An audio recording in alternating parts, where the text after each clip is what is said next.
Meta के CEO mark Zuckerberg और Elon Musk की लड़ाई। मार्क जकरबर्ग ने एलॉन मस्क को गैर संजीदा कहकर आगे बढ़ने की खबर सुना दी। कहानी कुछ यूँ है कि ट्विटर के मालिक एलॉन मस्क और मेटा के सीईओ मार्क जकरबर्ग जून से एक दूसरे को मिक्स्ड मार्शल आर्ट्स के मुकाबले का चैलेंज कर रहे हैं। इस हवाले से एलॉन मस्क ने 20 जून को एक पोस्ट में जकरबर्ग को ये पैगाम दिया था कि वो केज फाइट के लिए तैयार हैं। मार्क जकरबर्ग ने भी 21 जून को इस चैलेंज को कबूल करते हुए इंस्टाग्राम स्टोरी में लिखा कि मुझे लोकेशन भेजें। इन दोनों कारोबारी शख्सियात के दरमियान ये केज फाइट पीर के रोज मुतवक्के थी, लेकिन जकरबर्ग ने अपनी ही सोशल मीडिया साइट थ्रेड्स पर एक पोस्ट में कहा कि एलॉन मस्क पिंजरे की लड़ाई के इनेकाद के बारे में संजीदा नहीं है और अब आगे बढ़ने का वक्त है। मेटा के मालिक का कहना था कि उसने एलॉन मस्क को 26 अगस्त की तारीख दी थी, लेकिन एलॉन ने बहाना बना दिया। दूसरी जानिब एलॉन मस्क ने पहले फाइट के लिए इटली को मुंतखब किया था, लेकिन अतालवी वजीर सकाफत ने एक बयान में कहा था कि अभी रोम में किसी इवेंट का इनेकाद नहीं हो रहा। लेकिन अब टेस्ला के मालिक का कहना है कि कंधे की सर्जरी से रिकवर होने के लिए उन्हें चंद माह दरकार होंगे।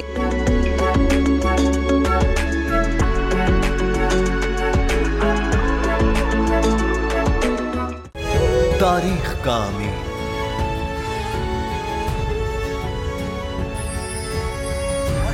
आजादी की अलामत,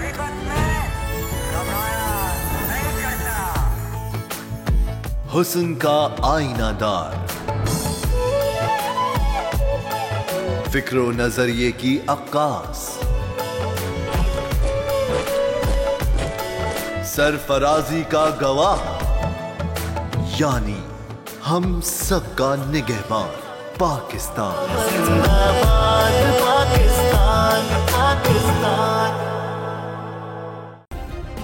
सब्सक्राइब करें और बेल दबाएं ताकि कोई खबर रह न जाए।